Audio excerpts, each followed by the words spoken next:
now from Russia's protest movement. See where it's headed. Let's talk to blogger, writer and analyst Alexandre joining me live from central Moscow. Good to see you. Thanks for coming on RT today. Since the election, turnout at opposition rallies has been much lower than expected. How would you explain the sudden drop? Well, I think that the main thing is that many people who demonstrated in December, in January, in February, those people were in the streets because they wanted to show that they were not happy with the political situation, and most of all because of the political result of the elections. But the parliamentary elections went on, then the presidential elections, Putin won, and right now they face a situation which is the following one. They cannot just go and demonstrate in the street for nothing. So this is the first thing. And also I think that there is a lack of political leaders from them, because the majority of these people who were in the street, they do not recognize themselves in the actual opposition's political leaders, like figures like Nemtsov, Kasparov, Navalny or Udaltsov. So this is why I think most of these people didn't show up today. The people who showed up today were people engaged in politics, like in these political groups.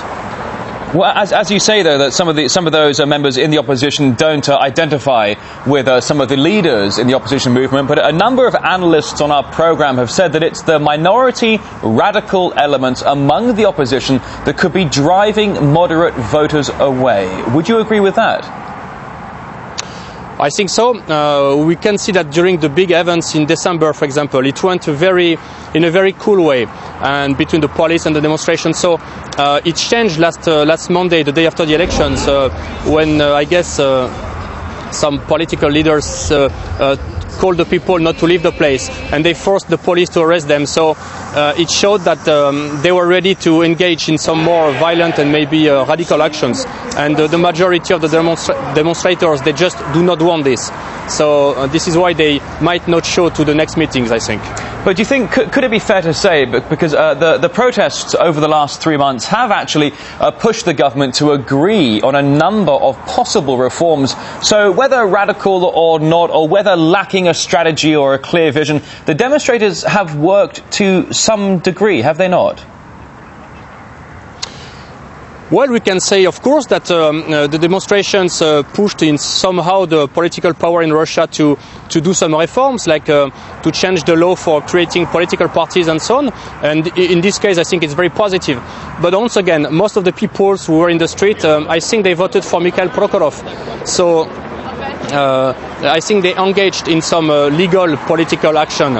And those who stay in the street nowadays in Russia, they know that they will never take the power legally. So they can only engage in some radical actions to make them appear on the political scene. But I think that the movement is more or less going to disappear in the next weeks. I was just going to ask you, do you think the future has almost come to an end for these opposition groups here? We saw the demonstration today. They were calling for 50 to 100,000 people. Roughly 6, 7, 8, maybe at the most 10,000 showed up. Very briefly, I'm sorry, I'm running low on time. Why do you think the opposition is so divided? Wouldn't it make sense for them to unite, at least for now, to present a meaningful challenge to the government? Well, I think that when the people demonstrated in December, they were in the street because they wanted more fair elections. But then the meetings turned to anti-Putin meetings. So this is not a political line. I mean, to be against Putin doesn't mean anything. And again, to create a political party, you have to be able to provide some political solutions and to have some political ideas. And when you have people, nationalists, liberal people, when you have people from the far left wings, people, they just do not agree on anything. They are all against Putin somehow, but it doesn't mean anything, and I don't think that they are able to create anything together. Alexandre, blogger, writer and analyst, thank you for coming on RT today.